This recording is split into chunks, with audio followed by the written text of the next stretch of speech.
everyone! So, nandito tayo ngayon sa Mabalacat City at kung mapapansin nyo, nakatayo tayo ngayon dito sa may exit ng Santa Ynez Expressway. So, sa mga naghahanap ng mga properties dito sa Pampanga na accessible at strategic location na mga galing pa ng Manila or Baguio na gusto na accessible at pag-exit nila sa expressway is malapit na yung property.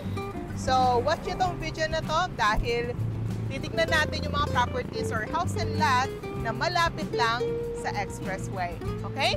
Dito naman sa side, mapapansin nyo, going here is actually Clark Airport. So, from here, nasa 5 minutes away lang siya. So, sa mga mahilig mag-travel or gusto nila mauwian agad na paglapag nila sa Clark Airport is property or house and lot. So, check din natin to.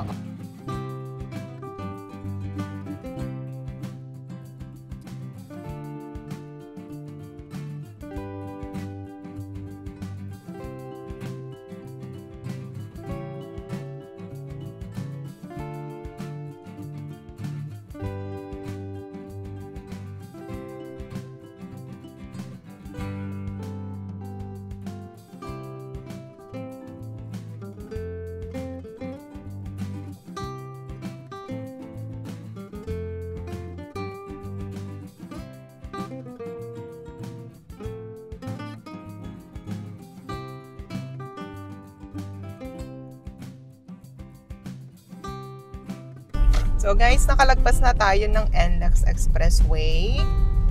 So check natin ngayon yung mga along the highway na properties na paglagpas no, or pag-exit mo ng NLEX is malapit na lang siya. Mapapansin nyo din dito sa highway na to, sa Mabalacat Magalang Road, malawak siya.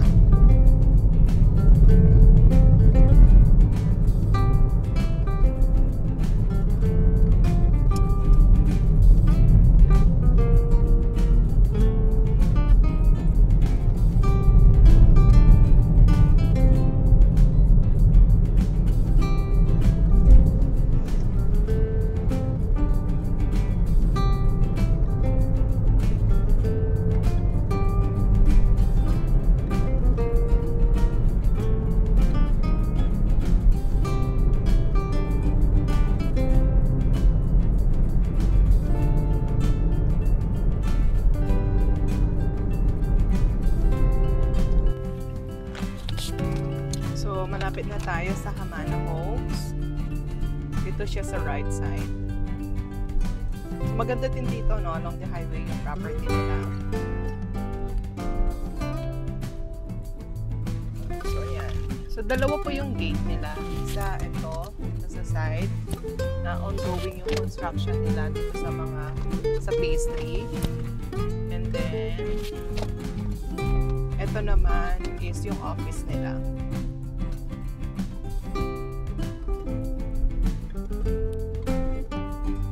Then yung main gate naman nila.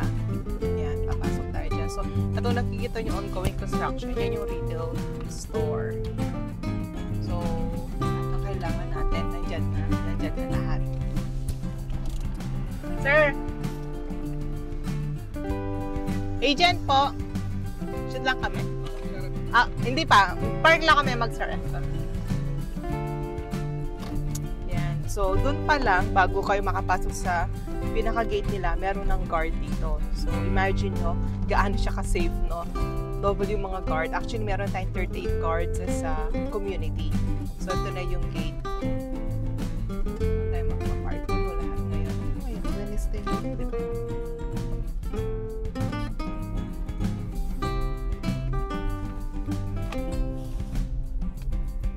ba dyan? Bawal na ata dyan mag-park. Hindi daw pwede. Sa harap na lang kami. Wala namang gaano nakapark. Sige pa. Thank you. Oo nga kasi paglalabas, so emergency.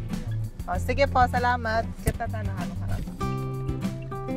So, marami nakapark ngayon dahil nandito yung mga engineering nila, yung mga in-house employee.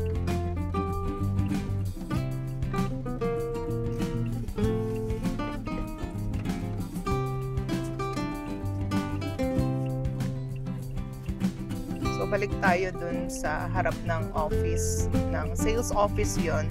Pero marami silang mga office dito like property management, yung PMO, and then yung mga accounting nila, customer service.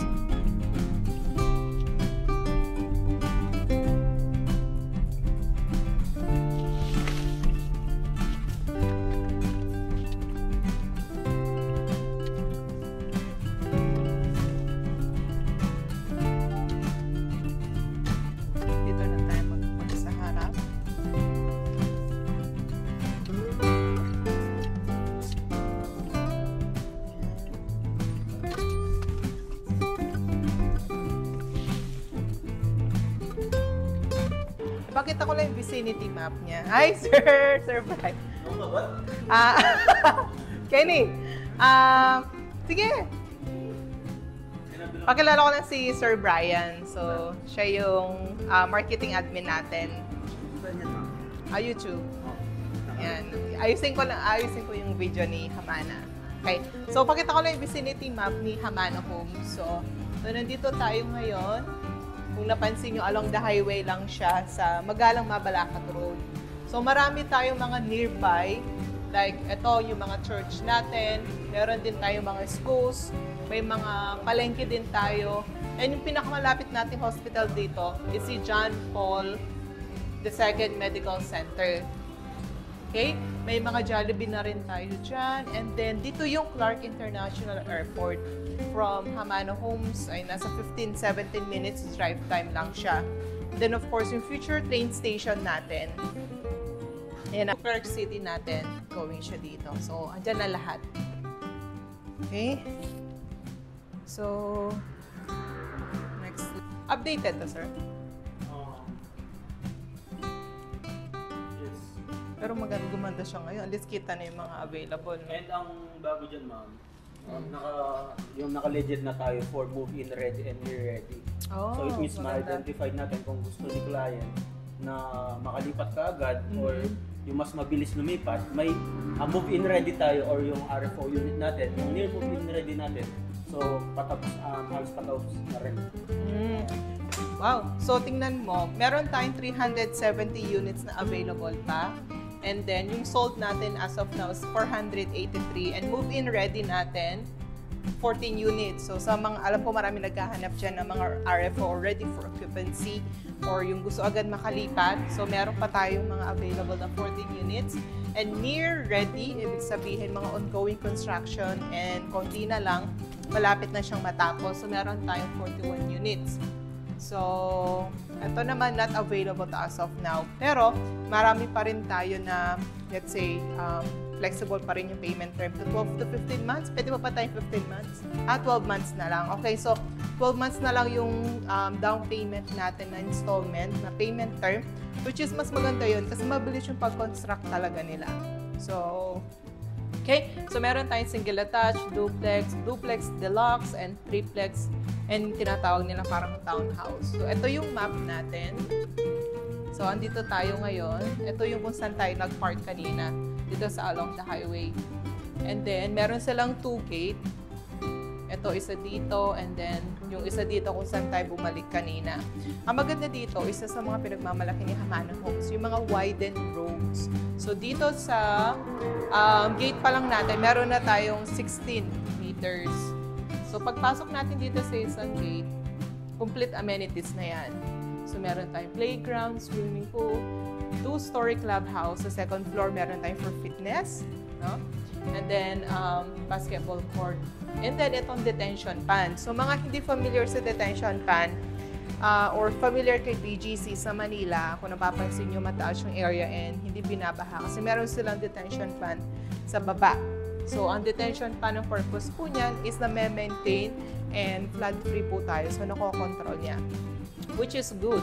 Makokontrol nila yung community ni Hamana Homes pagdating sa flood. Kasi minsan hindi natin makokontrol eh. Lalo na yung mga outside community ni Hamana Homes. Pag nagka-clog and, di ba, common issue na natin yung flood na yan. At least yung sa loob or yung community ni Hamana Homes na maintain talaga. And meron siyang filtration. Sabihin ng filtration, yung mga gray water natin, like pag naliligo, naghuhugas ng pinggan, and then separated yung waste.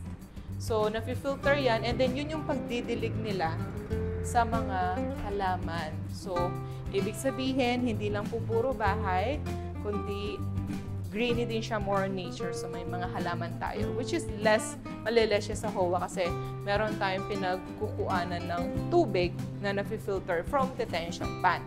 Okay? Balik lang tayo dito. By the way, meron tayong 15 hectares. Yung 1 hectare natin dito is dedicated siya for commercials. Kung nakita nyo kanina yung retail store, nandito siya. And yung mga commercials for businesses. And sa mga homeowner, future homeowners, kasi may mga businesses kayo, then gusto nyo magtayo kumuha ng slot, pwede. So, ma-maintain talaga. Meron siyang property management. Okay? So, dito naman, dito sa access road, meron tayong 12 meters. And then secondary road, 10 meters. And then yung pinaka-inner nila, like sa loob ng street, is 8 meters. Yun na po yung pinakamaliit, which is napakaluwang dahil hindi siya prone issue sa double parking. Commonly kasi sa mga subdivision, yung inner nila is 6 meters or 6.5. Dito, malawak talaga siya. Okay? So, ito yung phase 1 natin, by the way. Itong phase 1 natin, na-solve na to last year.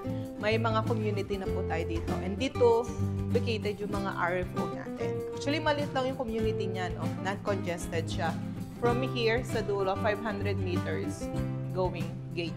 So, talagang pwede siyang lakarin. I think 10 minutes. Walking and jog. Okay? So, may mga available pa tayo dyan. And then dito naman sa phase 2 na malapit sa amenities and sa gate. So may mga 12 months payment term pa tayo. And I think meron pa tayong mga RFO kasi yung naka-yellow is near ready. So ayan. May mga soon RFO na tayo. Okay? Dito naman sa side, ito yung phase 3 nila. Halos naka-launch lang din this year. So, pakita ko yung mga location ng mga model unit. So, etong mga nasa perimeter or fence, yan, yung mga nakapaikot dyan. Yan yung mga townhouse natin. So, meron tayong triplex na tatawagin. Siya yung Kanea. May papakita natin yung itsura ni Kanea. Si Kanea, 3 bedrooms yon, and then meron tayong parking area. Ganda din siya actually. Yun na yung parang affordable na magandang townhouse. Then yung mga duplex nila, kumbaga yung dalawang bahay na pinagtabi. Ito yung mga color blue. So yan, yun yung mga location nila. Dito sa phase 2, meron pa tayo. And then mga morning sun and viewing Mount Arayan. So may mga available pa tayo dyan. Pero konti na lang talaga siya. And then yung mga single attached natin, mga single attached location natin, halos nasa corner or end unit. So prime location. So ito yung mga orange. So, meron pa tayong mga available. Mga bigger lot area naman sila. So, iba-iba yung lot or cut ng square meter nila. So, depende yan sa pipiliin nyo. Okay? So, ayun. Yun to yung pinaka-map natin. Nakalimutan ko sabihin, isa din sa feature nila, meron siyang lineal park. So, lineal park dito sa phase 1. Ito siya. Para siyang pahaba na road na for jogging, walking, or parang garden or park siya. Then marami siyang bench, puro halaman or trees. And then sa phase 2, meron din siya. Kung alam niyo si CDC dito sa Clark, kumaga mini CDC to. Okay, so perfect sa mga mahilig ng jogging, walking, sa mga senior or yung mga health conscious or kasama yung mga bata o yung mga fur babies natin, may mga alaga dyan. So, pwede dyan. Meron siyang park. So, ang maganda kasi dito, no, paglabas mo ng bahay, marami pa rin activities na pwedeng gawin. Okay? So, next natin yung slide.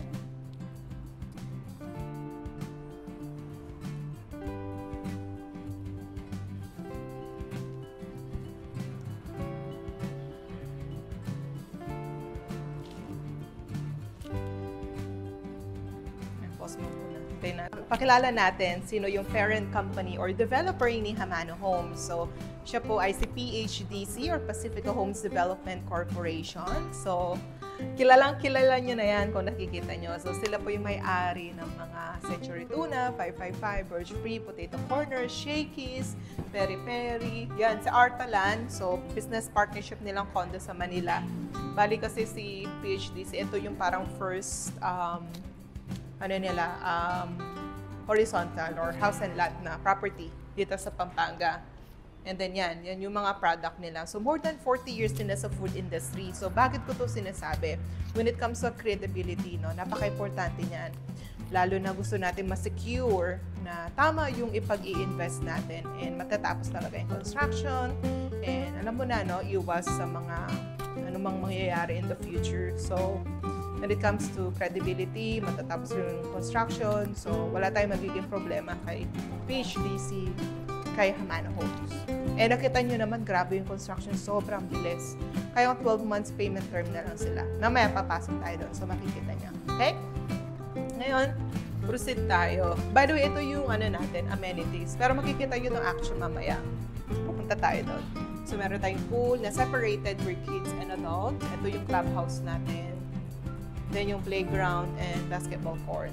So, check natin yung parang map nila dito. So, ayan. So, nakamark na rin yung mga sold natin. So, doon napakita ko na siya kanina pero tingnan natin siya dito. So, dito tayo nag-park kanina. So, which is along the highway lang siya. Dito na kasi yung going to NLEX Expressway, Santa Ynez exit. I think nasa 8 minutes lang from Hamana Homes. And then, Clark Airport na siya nun. Dito yung 1 hectare for commercials. Ito yung 2 gate. Doon yung mga amenities. So, ito na yung phase 1 and then phase 2. Halos pa-sold na rin. Konti na lang available. Okay? So, siguro, tignan na natin yung model house.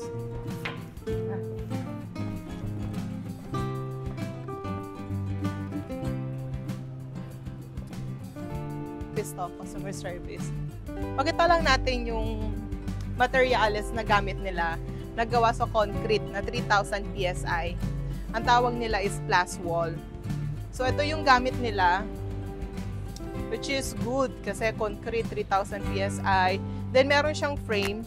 Sobrang tatag talaga. Ngayon lang ako actually nakakita ng plus wall yung gamit nila kasi sa Pampanga, I think sila palang gumagamit ng plus wall. Ang maganda kay plus wall, no? Lapit ka dito, tingnan mo siya. So yan, ganyan siya kakapal. Ang maganda dito sa plus wall, ang benefits nito, moist resistant and naliless na yung noise, nare-reduce yung noise. So meron siyang noise cancellation. Matetest natin siya mamaya sa mga model unit natin. And then hindi siya gaano mainit. So less heat na siya, which is mas presko, no? And napakatibay talaga. Compare mo dito sa traditional or conventional wall na hollow blocks yung gamit. So, hindi ganito yung gamit nila. Ang gamit nila is concrete. Sir, pwede nga, no? Pumasok ng kaneya na nakakotse na lang or... Yes, wala naman yung video natin. Okay. Magano muna kami dito, tapos diretso kami doon. Pasignal na lang sa guard. Tapos, ano na lang ang advice about? Okay, so pakita ko yung pinaka-best selling nila na Miana Duplex na expansion for 4 bedroom. So, i-check natin. So, meron tayong 80 square meter lot area and 54 square meter yung floor area niya. So, ganito po yung frontage niya. So, meron pa rin tayong enough space for gardening, landscape, or coffee table. At the same time, meron pa tayong space for parking. Take 1 vehicle na yung kasya dito. SUV or van kasya. Kasi property line natin hanggang dito. Yan, and hanggang poste. Pag ganyan siya. Okay? So, upon turnover, fully finished, kasama na itong mga outdoor lights. Okay? So, tara, check natin siya sa loob. So, yan. Diba? Napaka-spacious, napaka-aliwalas. Oops, high ceiling tayo dyan. Yan, high ceiling. And dito tayo sa living area. So, living area, more on minimalist na furnitures. I think halos hindi na rin uso yung malalaking furnitures, no? More on minimalist na rin tayo. Dito tayo sa dining area. So, dining area, kaya ng 4 chairs or 4-seater. And dito tayo sa kitchen. So, expanded na po to. Ito yung expanded Miana Plus natin. Pero meron tayong option kung ayaw yung walang expanded na kitchen sa likod and yung room sa baba na may papakita natin. So, ang actual turnover or yung kasama lang dito, yung countertop dito sa ilalim with cabinet. May mga faucet na yan. Yung faucet natin made Hafilet. So, sa mga kilala dyan, alam niyo yung brand na Hafilet, no? Hindi lang included tong cabinet. Yan. Okay. And then, meron silang tinira dito na open space for laundry area. Yung iba naman, pwede nyo namang ituglong yung kitchen nyo. Tapos, close nyo dito. Then, meron siyang powder room dito sa baba.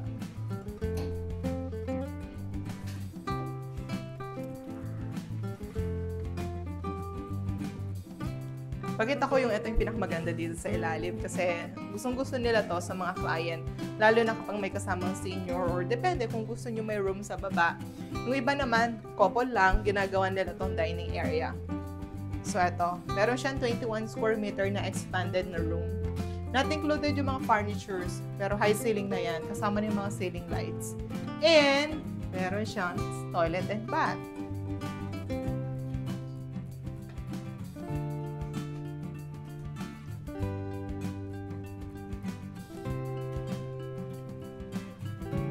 Ang maganda dito, no,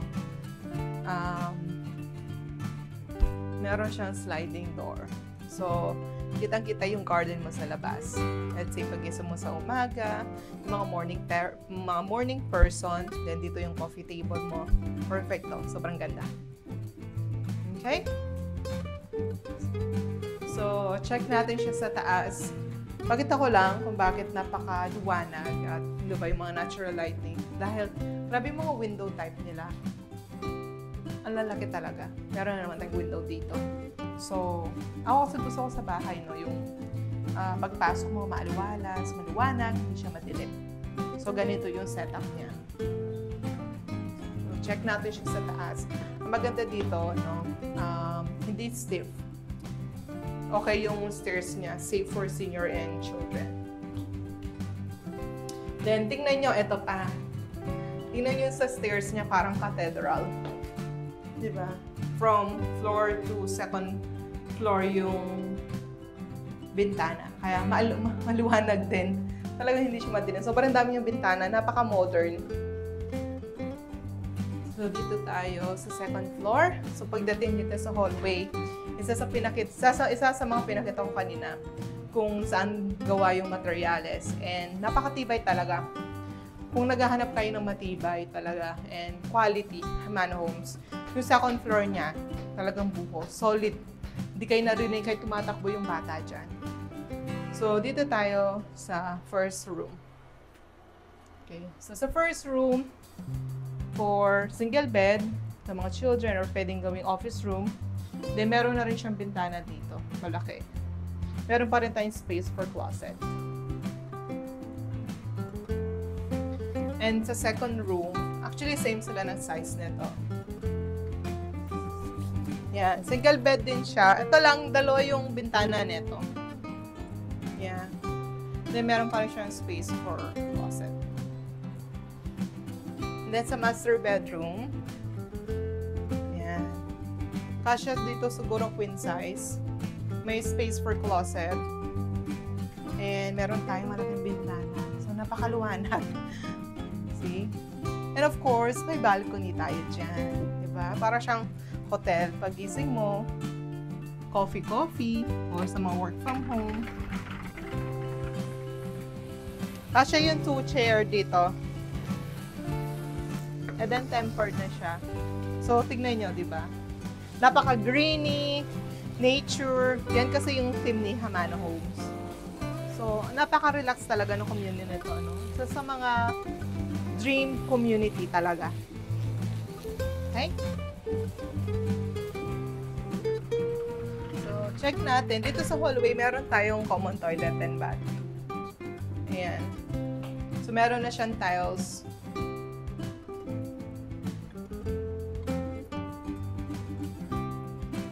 So, nandito naman tayo sa amenities ni Aman Home. So, ito yung second, two-story na clubhouse. So, sa second floor, mayroon tayong fitness dyan. And then, pakita ko yung napakaganda nilang pool. Napakaaliwalas.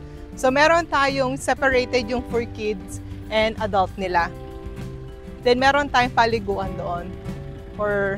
So, yan. And then, doon naman, like, yung mga table and chair natin. Okay? So, check natin yung playground nila. So, yung amenities nila, di ba, kung makikita nyo, na-maintain yan. So, nagtanim na rin sila dyan para kapag lumaki na yung tree na yan, hindi siya mainit. So, presko dito sa amenities.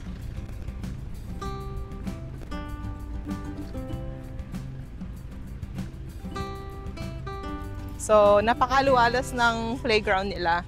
So, may mga table and chair din tayo.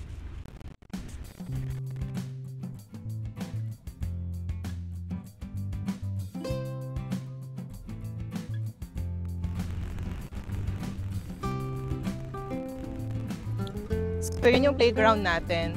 So, ito na yung buo nilang amenities. Amenities nila located lang dito sa gate kung saan tayo pumasok. And then yung model house.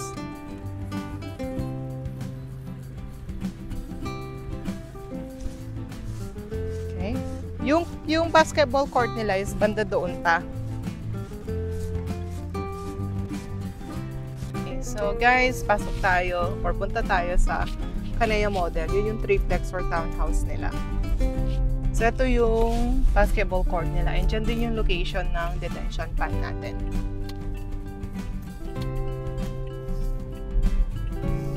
Yan. So, again, yung na-discuss natin kanina, yung mga townhouse or kanea nila, located sa fence or sa perimeter. So, nandito tayo sa fence.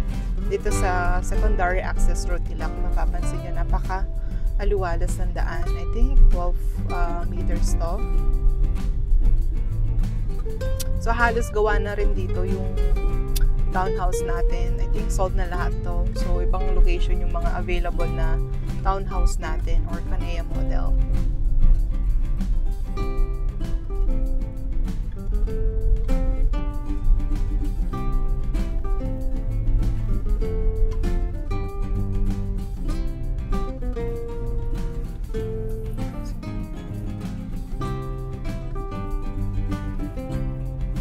Ito yung mga Miana duplex nila. So, park lang muna tayo. Okay. So, andito tayo ngayon sa Kanea or townhouse nila. Pakita ko muna yung end unit. Ang end unit, meron tayong 75 square meter lot area and 51 yung floor area naman nila. So, meron tayo, I think, ang 2 vehicle parking pa to.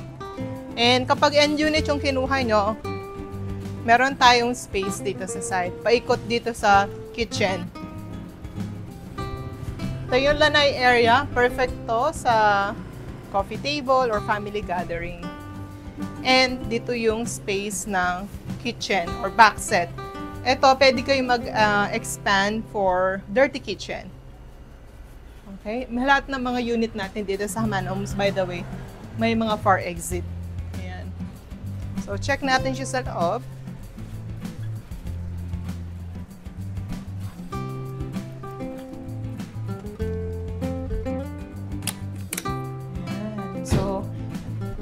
Ang end unit natin, actually, same floor area naman siya sa inner unit natin. So, yung tiles niya is vinyl. Meron na rin tayong high ceiling dyan. So, ito yung living area natin. And entertainment area. Meron tayong window dito. So, hindi siya gaano madilim. Talagang maliwanag pa rin.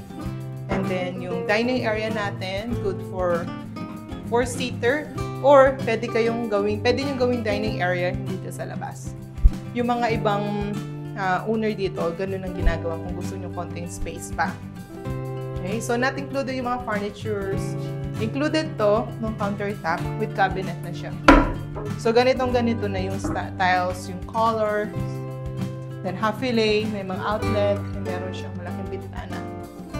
Okay, and then ito yung powder room.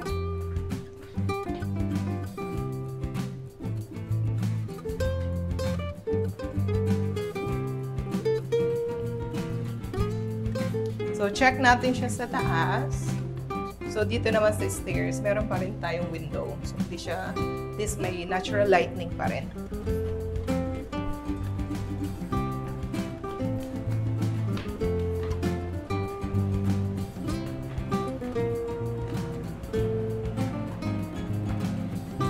So, check muna natin tong master bedroom. So, meron tayong 3 bedroom. Ang ganda ng master bedroom. Tignan nyo yung bintana. Grabe, no? Napakaliwalas. And then, meron tayong enough space for closet. At meron pang table, like mga work from home, study table. Diba? Meron pa tayong bintana dito. O, yan.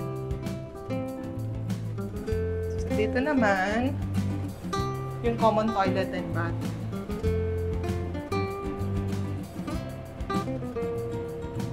Then, second bedroom nila. Ayan.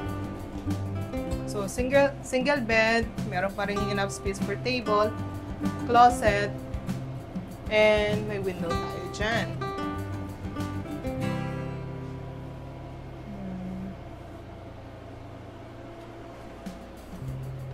Next, yung third room. Third room, pwede siyang kids room, pwede pa to actually single bed, or office room. So, may bintana dyan. Yan. May enough space pa rin. Okay? Dito naman sa inner unit. So, kasya lang dito is one vehicle. I think, ito na yung pinakamura nilang inner unit na townhouse. So, tara, check natin. Tip number 2, find a legit agent who puts your name first. So, upon entering, yan yung living area natin. Napaka-cutesy lang, no? And then yung entertainment area. And then yung dining area natin, good for 4-seater. And meron tayong countertop or for kitchen area. So, kasama na rin to. Actually, same lang sila ng floor area nung kanina dun sa end unit natin. So, yan.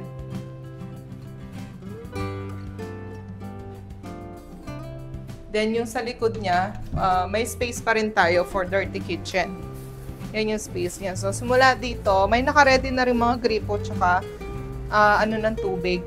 Kung let's say dito yung laundry area nyo. Yan, hanggang dito. So, laundry area and dirty kitchen. So, tama-tama yung space pa rin. Okay? Check natin siya sa taas.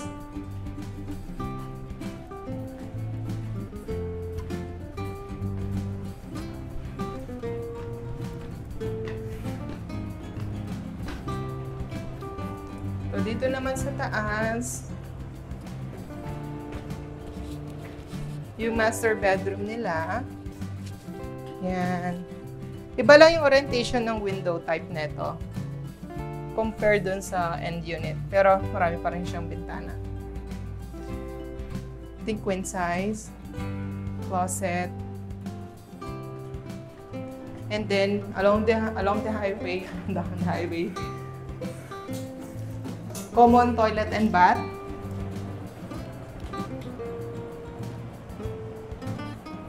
Second bedroom. And then, third room na pwede pa iting single bed or baby room, kids room, or office room. Diba? Sa mga work from home dyan. So, dito sa street na to, actually sold na lahat ng mga Miyana natin. So, ito yung mga actual turnover na Miyana na walang expansion na room.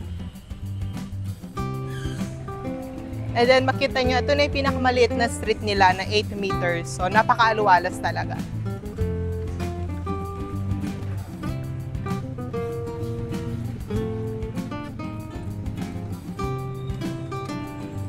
Okay. So, I hope guys, nag-enjoy kayo sa virtual tour natin dito sa Hamana Homes. So, for sure, sa mga iba dyan, hindi nyo alam si Hamana Homes, pero napakaganda talaga.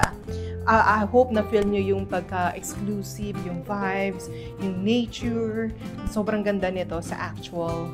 And sa mga naghahanap dyan na exclusive, non-congested, widened roads, may mga activities pa paglabas mo ng bahay.